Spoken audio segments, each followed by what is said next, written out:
अध्याय 9।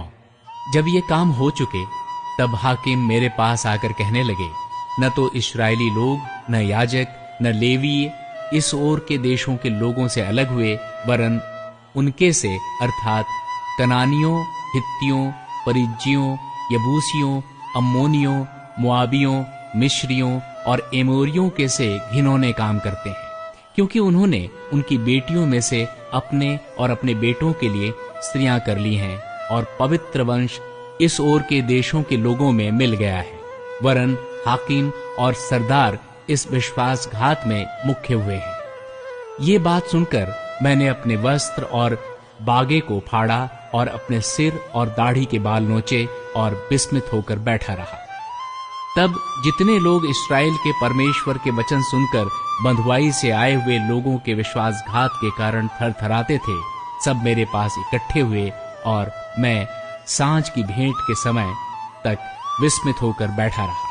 परंतु सांझ की भेंट के समय मैं वस्त्र और बागा फाड़े हुए उपवास की दशा में उठा, फिर घुटनों के बल झुका और अपने हाथ अपने परमेश्वर यहोवा की ओर फैलाकर कहा, हे मेरे परमेश्वर, मुझे तेरी ओर अपना मुंह उठाते लाज आती है, और हे मेरे परमेश्वर, मेरा मुंह काला है, क्योंकि हम लोगों के अधर्म के काम हमारे सिर पर बढ़ गए हैं, और हमारा दोष बढ़ते बढ़ते आकाश तक पहुंचा है।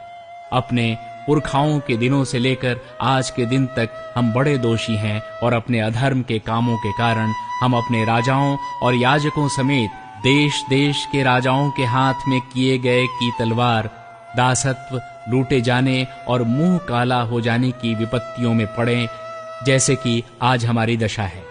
पर अब थोड़े दिन से हमारे परमेश्वर यहोवा का अनुग्रह हम पर हुआ है कि हम में से कोई कोई बच निकले, और हमको उसके पवित्र स्थान में एक खूंटी मिले, और हमारा परमेश्वर हमारी आंखों में ज्योति आने दे, और दासत्व में हमको कुछ विश्रांति मिले। हम दास तो हैं ही, परंतु हमारे दासत्व में हमारे परमेश्वर ने हमको नहीं छोड़ दिया, वरन फारस के राजाओं को हम पर ऐसी कृपालु किया कि हम नया जीवन पाकर अपने परमेश्वर के भवन को उठाने और इसके खंडहरों को सुधारने पाए, और हमें यहूदा और यरूशलेम में आड़ मिली। अब हे परमेश्वर, इसके बाद हम क्या कहें?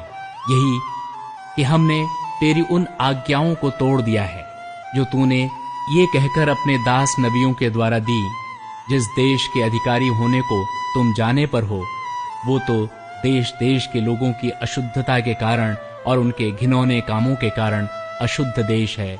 उन्होंने उसे एक सीमा से दूसरी सीमा तक अपनी अशुद्धता से भर दिया है। इसलिए अब तू न तो अपनी बेटियां उनके बेटों को ब्याह देना, और न उनकी बेटियों से अपने बेटों का विवाह करना, और न कभी उनका कुशल क्षेम चाहना, इसलिए कि तुम बलवान बनो और उस देश के अच्छे अच्छे पदार्थ खाने पाओ, और उसे ऐसा छोड़ जाओ कि वो तुम्हारे वंश के अधिकार में सदैव बना रहे। उस सब के बाद जो हमारे बुरे कामों और बड़े दोष के कारण हम पर बीता है, जबकि हे हमारे परमेश्वर, तूने हमारे अधर्म के बराबर हमें दंड नहीं दिया, वरन हम में से कितनों को बचा रखा है। तो क्या हम तेरी आज्ञाओं का फिर से उल्लंघन करके इन घिनौने काम करने वाले लोगों से समधियाना का संबंध करें? क्या तू हम पर यहाँ तक कोप न करेगा जिससे हम मिट जाएं, और न तो कोई बचे और न कोई रह जाए? हे इस्राएल के परमेश्वर यहोवा, तू धर्मी है। हम बचकर मुक्त हुए हैं, जैसे कि आज वर्तमान है। देख, हम तेरे सामने दोषी हैं, इस कारण कोई तेरे सामने खड़ा नहीं रह सकता।